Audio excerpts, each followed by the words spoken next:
అందరికీ నమస్కారం అండి. మరి శాతవాహనుల రాజకీయ చరిత్ర అనేటువంటి టాపిక్ని మనము డిస్కస్ చేస్తున్నాము. అందులో గత క్లాస్లో 17వ రాజు అయినటువంటి హాలుడు గురించి వరకు మనము చర్చను ముగించాము. ఈ క్లాస్లో శాతవాహనుల రాజుల్లోనే అత్యంత ముఖ్యమైనటువంటి 23వ రాజు గౌతమీపుత్ర శాతకర్ణి గురించి చర్చను కొనసాగిస్తాం. గౌతమీపుత్ర శాతకర్ణి మనకి తప్పనిసరిగా ఒక ప్రశ్న పడడానికి అవకాశం ఉందండి. ఒకటి కాదు, 1-2 ప్రశ్నలు పడటానికి కూడా ఖచ్చితంగా అవకాశం ఉంది. ఎందుకంటే శాతవాహనుల రాజులందరిలో కూడా అత్యంత గొప్ప చక్రవర్తి ఈ గౌతమీపుత్ర శాతకర్ణి. పురాణాల ప్రకారము ఇతను మత్స్య పురాణాన్ని మనం ఫాలో అవుతున్నామని చెప్పాము. 30 మంది రాజుల్లో ఇతని నెంబరు 23. అంటే మత్స్య పురాణం ప్రకారము శాతవాహనుల్లో 23వ రాజు గౌతమీపుత్ర శాతకర్ణి. ఇతను 34 సంవత్సరాల పాటు పరిపాలించాడు అని చెప్పి మనకి పురాణాల ద్వారా లభ్యమవుతున్నటువంటి సమాచారము.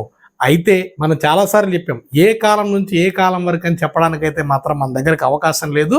అంటే ఖచ్చితమైనటువంటి సంవత్సరాలు అనేవి మనకి చెప్పలేము. కానీ పురాణాల్లో ఈ రాజు ఇన్ని సంవత్సరాలు పాలించాడు అని మాత్రం ఉంటుందని చెప్పి మనం చెప్పుకున్నాం. ఈ గౌతమీపుత్ర శాతకర్ణి కాలం నుంచే మనకి శక సంవత్సరము ప్రారంభమైనది అనేటువంటి విషయము కొంతమంది చరిత్రకారుల యొక్క అభిప్రాయము. అంటే గౌతమీపుత్ర శాతకర్ణి 78 ఏడీలో రాజ్యానికి వచ్చాడు. కావున ఈ కాలం నుండి శక సంవత్సరము ప్రారంభమైంది అని చెప్పి చరిత్రకారుల యొక్క అభిప్రాయము. ఈ శక సంవత్సరాన్నే మనకి భారత ప్రభుత్వము అధికారిక క్యాలెండర్ కింద ప్రస్తుతం ఉపయోగించడం కూడా జరిగింది. కొంతమంది 78 ఏడీలో గౌతమీపుత్ర శాతకర్ణి రాజ్యానికి వచ్చిన సందర్భంగా శక సంవత్సరం ప్రారంభమైంది అనేటువంటి విషయము చెప్తూ ఉంటారు. మరికొంతమంది చరిత్రకారులు లేదండి, గౌతమీపుత్ర శాతకర్ణి కాదు, కనిష్కుడి రాజ్యానికి వచ్చిన సందర్భంగా ఈ శక సంవత్సరం అన్నది ప్రారంభమైంది అనేటువంటి విషయము కొంతమంది చరిత్రకారుల యొక్క అభిప్రాయము. అయితే గౌతమీపుత్ర శాతకర్ణి మరియు కనిష్కుడికి సంబంధించినటువంటి పట్టాభిషేకము లేదా రాజ్యానికి వచ్చిన సంవత్సరాలు అయితే ఈ యొక్క క్యాలెండర్కి శక క్యాలెండర్ అని చెప్పి శక సంవత్సరం అని చెప్పి ఎందుకు అన్నారనేటువంటి విషయం అయితే తెలియదు. అంటే భారతదేశానికి మౌర్యానంతర కాలంలో 5 శక రాజ్యాలు భారతదేశంలో ప్రారంభించబడ్డాయి. మధ్య ఆసియాకి చెందినటువంటి గిరిజన తెగలు ఒకరి తర్వాత ఒకరు భారతదేశానికి 5 తెగల కింద వచ్చారు. ఈ 5 రాజ్యాలలో ఏదో ఒక రాజ్యంలో ఏదో జరిగింది. దాని ప్రకారమే శక సంవత్సరం ప్రారంభమైంది అనేటువంటి విషయాన్ని మనము అర్థం చేసుకోవచ్చు. అంటే ఏం జరిగింది అనేటువంటి విషయం అయితే తెలియదు, కానీ ఏదో శక రాజ్యంలో ఏదో ఒక జరిగింది అని చెప్పి మనకైతే మాత్రం దాన్ని బేస్ చేసుకొని శక సంవత్సరం ప్రారంభమైంది అని చెప్పి మనము తెలుసుకోవచ్చు. అయితే ఈ గౌతమీపుత్ర శాతకర్ణి 106 అంటే క్రీస్తు శకం 106 నుంచి 130 సంవత్సరం వరకు పరిపాలించాడు అని చెప్పి డిసి సర్కార్ అనేటువంటి చరిత్రకారుడి యొక్క అభిప్రాయము. డిసి సర్కార్ అనే చరిత్రకారుడి యొక్క అభిప్రాయం ఆయన ఏం చెప్తున్నాడంటే, క్రీస్తు శకం 106 నుంచి 130 సంవత్సరం వరకు ఈయన పరిపాలించాడు. అంటే గౌతమీపుత్ర శాతకర్ణి యొక్క కాలము పరిపాలించబడి, అంటే ఈ కాలంలో గౌతమీపుత్ర శాతకర్ణి పాలించాడు అని చెప్పి మనకి డిసి సర్కార్ అనేటువంటి చరిత్రకారుడి యొక్క దినేష్ చంద్ర సర్కారు ఈయన యొక్క అభిప్రాయము. దీనికి వాదన తీసుకోవడానికి కూడా ఒక కారణం ఉందండి. ఆ కారణాన్ని నేను నెక్స్ట్ కాసేపట్లో నేను చర్చిస్తాను. ఎందుకు ఈయన 106 నుంచి 130 వరకు చెప్పాడనే దానికి కూడా ఒక కారణం ఉంది, చెప్తాను అది నెక్స్ట్. తర్వాత రెండోది, అయితే ఎక్కువ మంది చరిత్రకారులు ఈ యొక్క అభిప్రాయాన్ని ఏకీభవించడం లేదు. చాలా మంది చరిత్రకారుల యొక్క అభిప్రాయం ప్రకారము ఇతను 75 ఏడీ నుంచి 110 ఏడీ మధ్య కాలంలో పరిపాలించాడు అని చెప్పి చాలా మంది చరిత్రకారుల యొక్క అభిప్రాయం. యాక్చువల్గా ఇటువంటి ప్రశ్నలు అడగడానికి అవకాశం లేదు, కానీ మనం తెలుసుకునేటువంటి ప్రయత్నం మాత్రమే చేస్తున్నాం. చాలా మంది చరిత్రకారుల యొక్క అభిప్రాయం ప్రకారం 75 ఏడీ నుంచి 110 ఈ సంవత్సరాల మధ్య కాలంలో గౌతమీపుత్ర శాతకర్ణి పరిపాలించాడు అనేటువంటి విషయము మనకి అర్థమవుతుంది. యాక్చువల్గా ఈ శక సంవత్సరం అనేది మనకి శకరాజ్యాలలో అత్యంత ముఖ్యమైనటువంటి 2 శకరాజ్యాలు ఉన్నాయండి. ఉజ్జయిని కేంద్రంగా ఏర్పడ్డటువంటి కార్తమాక శకలు, అదేవిధంగా మాండసోర్ కేంద్రంగా ఏర్పడ్డటువంటి క్షహరాట శకలు. ఈ 2 శక రాజ్యాలు కూడా అత్యంత ముఖ్యమైనటువంటి ఇంపార్టెంట్. కార్తమాక శకల్లో అత్యంత ముఖ్యమైనటువంటి రాజు రుద్రదమనుడు. ఆ రుద్రదమనుడికి సంబంధించినటువంటి మొట్టమొదటి సంస్కృత శాసనము జునాగఢ్ శాసనం అని చెప్పుకున్నాము. క్షహరాట వంశాల్లో అత్యంత ముఖ్యమైనటువంటి వ్యక్తి మనకి నహపానుడు. అతని గురించి మనం నెక్స్ట్ కాసేపట్లో చదువుకుంటాం. ఈ శకానికి సంబంధించి కార్దమాక వంశస్థుడైనటువంటి చస్తనుడు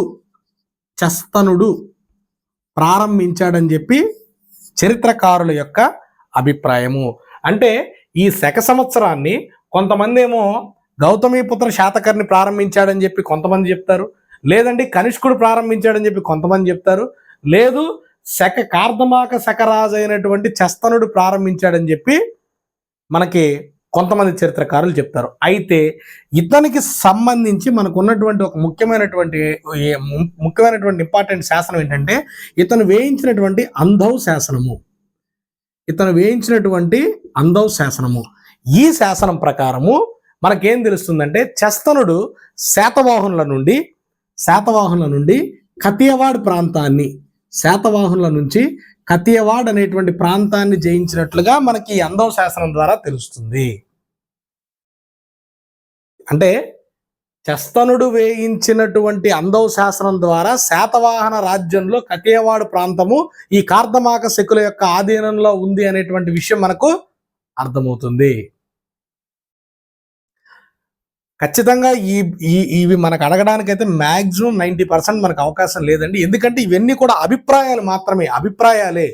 అంటే క్రీస్తు శకం 106 నుంచి 130 వరకు పరిపాలించాడు అని చెప్పి దినేష్ చంద్ర సర్కార్ అనే చరిత్రకారుడి యొక్క అభిప్రాయము, లేదండి 75 నుంచి 110 వరకు పరిపాలించారని చెప్పి మరికొంతమంది చరిత్రకారుల యొక్క అభిప్రాయము, లేదు ఈ శక సంవత్సరాన్ని చస్తనుడు పరిపాలించాడు అని చెప్పి కొంతమంది చరిత్రకారుల యొక్క అభిప్రాయము. ఇతని యొక్క అంధౌ శాసనం ప్రకారము శాతవాహనులకి చెందినటువంటి ఈ కతియవాడు ప్రాంతము ఈ వీరి యొక్క ఆధీనంలో కార్దమాక శకుల ఆధీనంలో ఉందనేటువంటి విషయం మనకు అర్థమవుతుంది.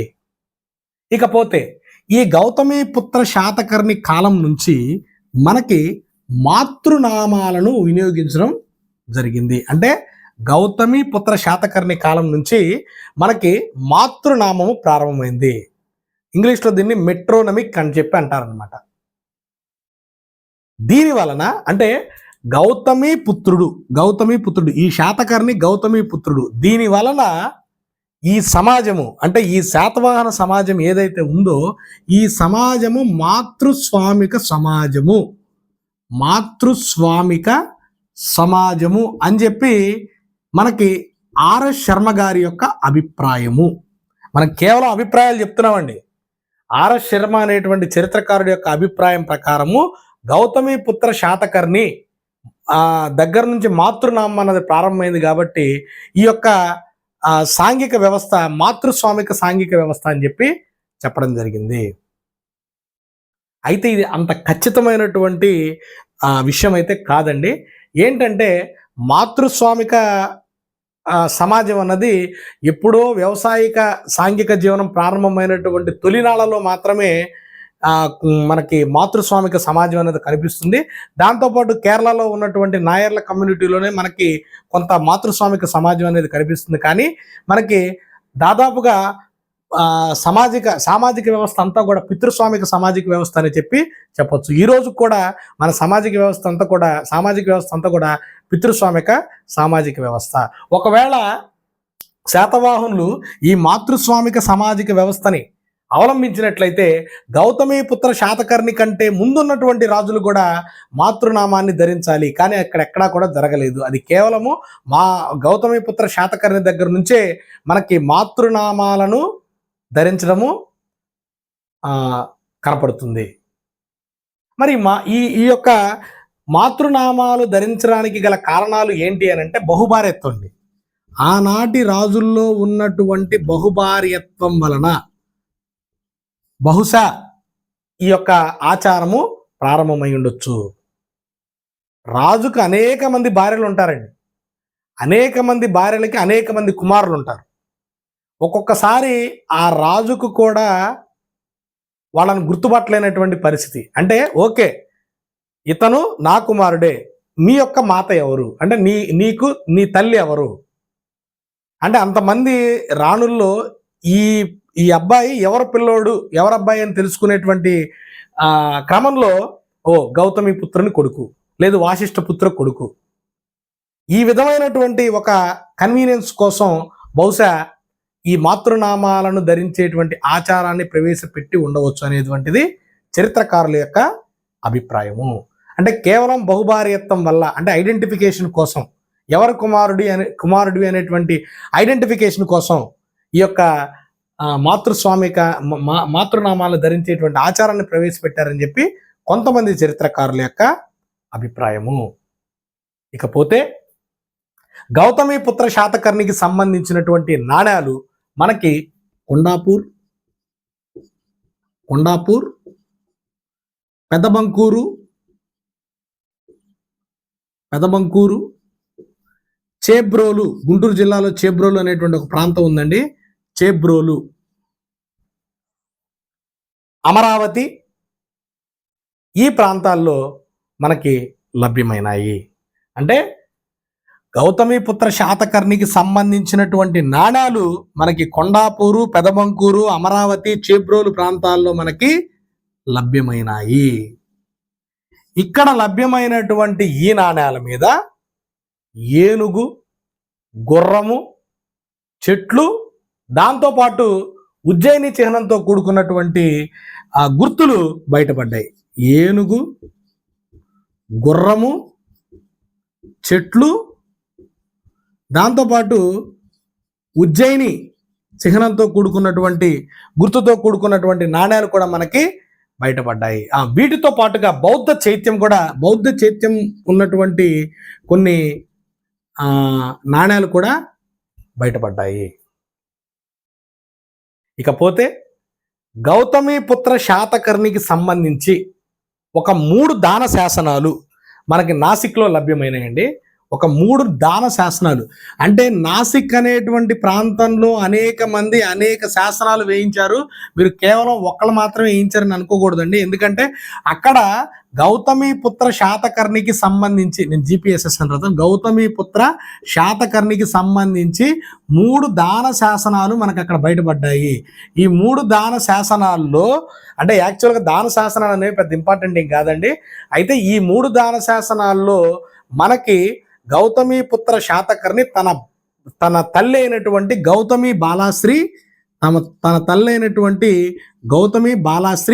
దాంతోపాటు కుమారుడైనటువంటి వాసిష్ఠ పుత్ర పులోమావితో కలిసి బౌద్ధులకు దానాలు చేసినట్లుగా ఈ శాసనం చెప్తుంది. ఈ శాసనాల ద్వారా మనకి ఏం తెలియజేస్తుందంటే, నాసిక్లో లభ్యమైనటువంటి గౌతమి పుత్ర శాతకర్ణి దాన శాసనాలు మనకి గౌతమి పుత్ర శాతకర్ణి తన తల్లి అయినటువంటి గౌతమి బాలాశ్రీ మరియు తన కుమారుడైనటువంటి వాసిష్ఠ పుత్ర పులోమావితో కలిసి బౌద్ధులకు దానాలు చేసినట్లుగా మనకి తెలియజేస్తుంది. ఏమేం దానాలు చేశారంటే 100 నివర్తనాల భూమి, నివర్తనము అంటే 1.5 ఎకరాలండి. ఆ రోజుల్లో 100 నివర్తనాల భూమి అంటే 1.5 ఎకరాలని అర్థం. దాంతోపాటు భద్రణీయ శాఖకు చెందినటువంటి బౌద్ధులకు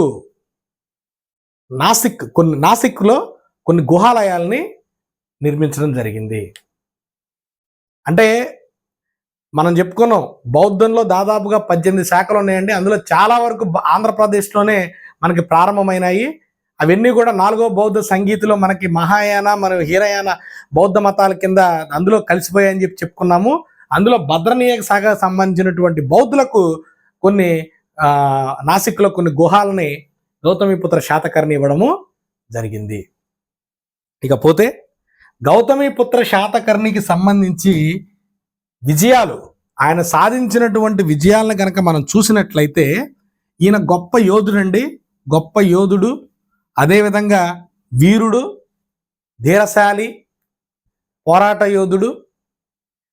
ఈయన రాజ్యానికి వచ్చేటప్పటికి, అంటే ఈయన కాలంలో శాతవాహన రాజ్యము అత్యున్నతమైనటువంటి స్థాయిలో ఉందని చెప్పొచ్చు.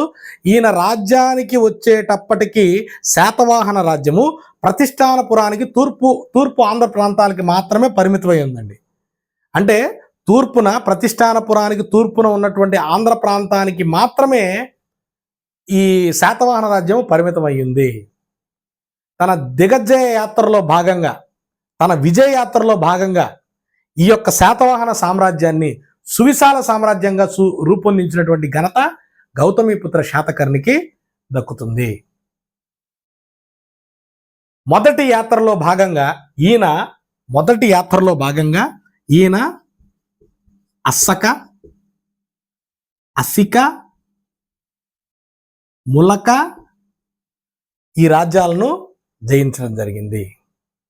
అస్సిక, అస్సక, ములక ఈ రాజ్యాలను జయించడం జరిగింది మొదటి దండయాత్రలో భాగంగా. ఇక అత్యంత ముఖ్యమైనటువంటి రెండవ దండయాత్రలో భాగంగా, అంటే రెండవ దిగ్జయ యాత్రలో భాగంగా క్షహరాట వంశస్థుడైనటువంటి నహపానుడి పైన విజయము గౌతమిపుత్ర శాతకర్ణి యాత్రలో అత్యంత ముఖ్యమైనటువంటి కాలము. నహపానుడు క్షహరాట వంశస్థుల్లో అత్యంత ముఖ్యమైనటువంటి రాజు. మాండసూర్ రాజధానిగా మనకు 5 శకరాజ్యాలు భారతదేశంలో ప్రారంభమైన అని చెప్పుకున్నాము. మధ్య ఆసియాకి చెందినటువంటి ఒక గిరిజన తెగలు మౌర్యానంతర కాలంలో బోలాన్ కనుమల ద్వారా భారతదేశంలోకి ప్రవేశించారు. అది ఆఫ్ఘనిస్తాన్లో కపిసా అనేటువంటి ఒక రాజ్యము, అదేవిధంగా తక్షశిల కేంద్రంగా ఇంకొక రాజ్యము, అదేవిధంగా మధుర కేంద్రంగా 3వ శకరాజ్యము, అదేవిధంగా ఉజ్జయిని కేంద్రంగా కార్దమాక శకలు 4వ రాజ్యము, అదేవిధంగా మాండసోర్ కేంద్రంగా 5వ రాజ్యము ఈ యొక్క క్షహరాట రాజ్యము. ఈ క్షహరాట రాజ్యంలో అత్యంత ముఖ్యమైనటువంటి రాజు నహపానుడు. ఈ నహపానుడు క్షహరాట రాజ్యంలో ఉండగా గౌతమిపుత్ర శాతకర్ణి తన 18వ రాజ్య సంవత్సరంలో, అంటే తన రాజ్యానికి వచ్చినటువంటి 18వ సంవత్సరంలో ఈ నహపానుడిపై విజయాన్ని సాధించాడు. ఈ నహపానుణ్ణి చంపి క్షహరాట వంశ నిర్వశేషకార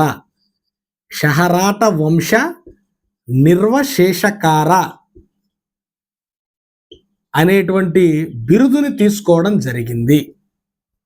క్షహరాట వంశ నిర్వశేషకార అనేటువంటి బిరుదుని తీసుకోవడము జరిగింది. అంటే క్షహరాట వంశాన్ని నిర్మూలించాడు అని చెప్పి దీని అర్థం అండి. ఈ నహపానుడు యాక్చువల్గా మనకు చరిత్రకారుల యొక్క అభిప్రాయం ప్రకారం యాక్చువల్గా ఈ నహపానుడు మనకి 46 ADలో ఇతను చివరిసారిగా పరిపాలించినట్టుగా మన దగ్గర ఉన్నటువంటి సమాచారం. ఇందాక మనం ఒక విషయం చెప్పుకున్నాం. ఏంటా విషయం అంటే గౌతమిపుత్ర శాతకర్ణి 1006వ సంవత్సరం నుంచి 1030 వరకు రాజ్యపాలన చేశాడు అని చెప్పి DC సర్కార్ అనేటువంటి చరిత్రకారుడి యొక్క అభిప్రాయం అని చెప్పి మనం చెప్పుకున్నాము. దానికి ఏంటంటే, దానికి ఇందాక నేను చెప్పా కదా, దానికి రీజన్ ఏంటంటే యాక్చువల్గా మనకున్నటువంటి ఇన్ఫర్మేషన్ ప్రకారం నహపానుడు 46 ADలో తన చివరి రాజ్యంలో ఉన్నాడు. అంటే అది గౌతమిపుత్ర శాతకర్ణికి 18వ రాజ్య సంవత్సరము. ఈ 46 AD శక సంవత్సరంలో కనుక చూసినట్లయితే దీనికి 78 సంవత్సరాలు కలిపితే 124 AD అయిందండి. అంటే ఈ 124 ADలో ఈ నహపానుడిపై గౌతమిపుత్ర శాతకర్ణి విజయాన్ని సాధించాడు అని చెప్పి మనం అర్థం చేసుకోవచ్చు. అంటే ఈ 124 శక సంవత్సరంలో నహపానుడిపై గౌతమిపుత్ర శాతకర్ణి విజయం సాధించాడు అని చెప్పొచ్చు. గౌతమిపుత్ర శాతకర్ణి రాజ్యానికి వచ్చిన 18వ సంవత్సరంలో నహపానుడిపై దండెత్తాడు అని చెప్పి మనం చెప్పుకున్నాము. ఈ కారణంగా ఈ 124లో నుంచి ఒక 18 కనుక తీసేస్తే 106 అండి.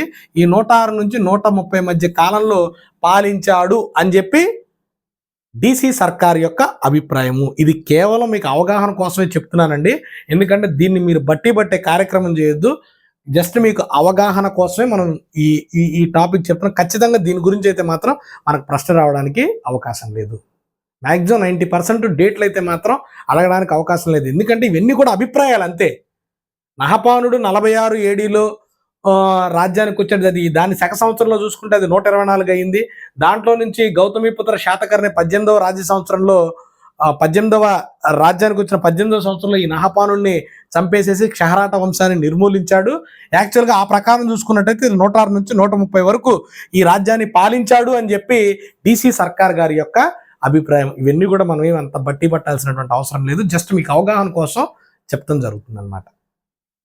నెక్స్ట్, ఈ నహపానుడిని చంపి అతను క్షహరాట వంశ నిర్వశేషకార అనేటువంటి బిరుదును తీసుకున్నాడు. దాంతోపాటు ఇక్కడ మనకి జోగల్ తంబి అనేటువంటి ఒక ప్రాంతంలో మనకి 13,270 వెండి నాణ్యాలు లభ్యమయ్యాయండి. 13,200 వెండి నాణ్యాలు ఎక్కడ? జోగల్ తంబి అనేటువంటి ఒక ప్రాంతంలో నహపానుడికి సంబంధించినటువంటి 13,400 వెండి నాణ్యాలు లభ్యమైనాయి. ఈ వెండి నాణ్యాలపైన గౌతమిపుత్ర శాతకర్ణి పేరు తిరిగి ముద్రించబడింది. అంటే మీరు ఇక్కడ అంటే యాక్చువల్గా మనం ఏం అర్థం చేసుకోవాలంటే, నహపానుడితో గౌతమిపుత్ర శాతకర్ణికి యుద్ధం జరిగే నాటికి ఆల్రెడీ నాణ్యాలు ప్రింట్ అయ్యి రెడీగా ఉన్నాయండి, సర్క్యులేషన్కి రెడీగా ఉన్నాయి.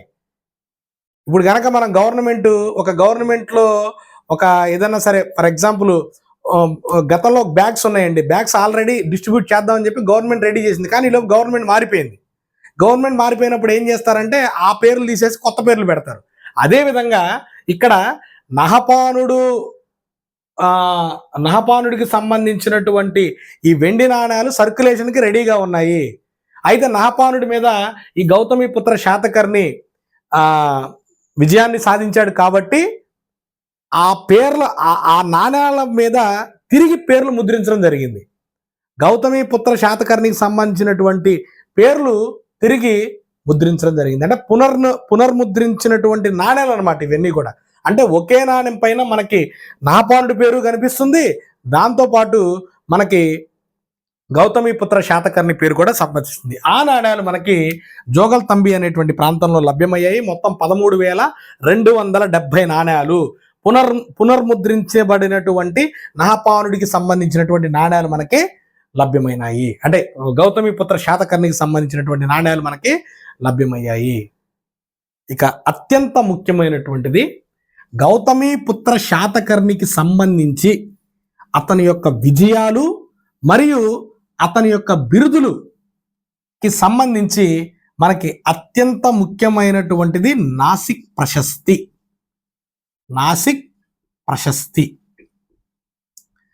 ప్రశస్తి అంటే చెప్పాను, రాజు యొక్క గొప్పతనాన్ని గురించి తెలియజేసేవి. ఇవన్నీ కూడా శాసనాలు అనేటువంటి టాపిక్లో మనం డిస్కస్ చేశామండి. శాసనాలు 3 రకాలు. ఒకటి దాన శాసనాలు, 2 ప్రశస్తీలు, 3వది ఎడిక్ట్స్. ఆ ఎడిక్ట్స్ అనేవి కేవలం ఒక అశోక చక్రవర్తి మాత్రమే వేయించాడు. దాన శాసనాలు అంటే ఏంటంటే రాజులు తాము చేసినటువంటి దానాల గురించి తెలియజేసేటువంటి వాటిని దాన శాసనాలు అని చెప్పి అంటారు. ప్రశస్తీలు అంటే ఏంటి అని అంటే రాజు యొక్క గొప్పతనాన్ని గురించి తెలియజేసే వాటిని ప్రశస్తీలు అని చెప్పి అంటారు. అట్లాగే గౌతమిపుత్ర శాతకర్ణికి సంబంధించి నాసిక్ ప్రశస్తి అత్యంత ముఖ్యమైనటువంటి ప్రశస్తి. దీనిని ఈమె మాతృమూర్తి అయినటువంటి గౌతమి బాలాశ్రీ వేయించిందండి. గౌతమి బాలాశ్రీ ఈ నాసిక్ ప్రశస్తి వేయించింది. అయితే మనకి ప్రశ్న అడగడానికి అవకాశం ఏంటి అని అంటే, ఈ నాసిక్ ప్రశస్తిని గౌతమి బాలాశ్రీ ఎవరి కాలంలో వేయించింది అని అంటే వాసిష్ఠిపుత్ర పులోమావి కాలంలో వేయించింది. అతను రాజ్యానికి వచ్చినటువంటి 19వ సంవత్సరంలో వేయించింది.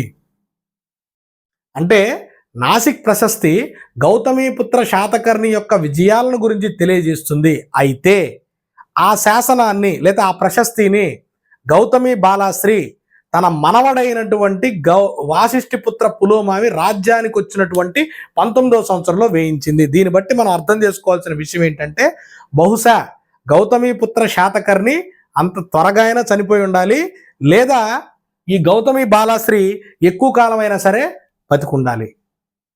అంటే ఆ గౌతమీపుత్ర శాతకర్ణి చనిపోయిన తర్వాత వాసిష్ఠపుత్ర పులోమావి రాజ్యానికి వచ్చాడు.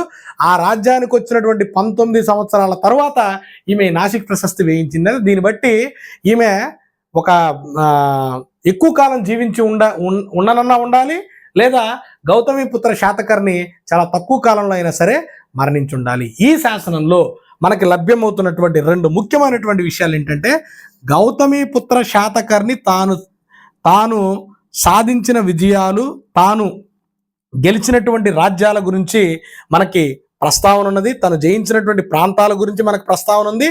దాంతోపాటు అతని యొక్క బిరుదుల యొక్క ప్రస్తావన కూడా మనకి యొక్క నాసిక్ ప్రశస్తిలో కనిపిస్తుంది. అంటే ఈ నాసిక్ ప్రశస్తిలో మనకి ఏమేమి సమాచారం లభిస్తుంది అని అంటే, గౌతమీపుత్ర శాతకర్ణి జయించినటువంటి ప్రాంతాలతో పాటు అతని యొక్క బిరుదులు కూడా మనకి ఈ యొక్క ప్రశస్తిలో కనిపిస్తుంది. ముందుగా గౌతమీపుత్ర శాతకర్ణి జయించినటువంటి రాజ్యాల లిస్టు కనుక మనం ఒక్కసారి చూసినట్లయితే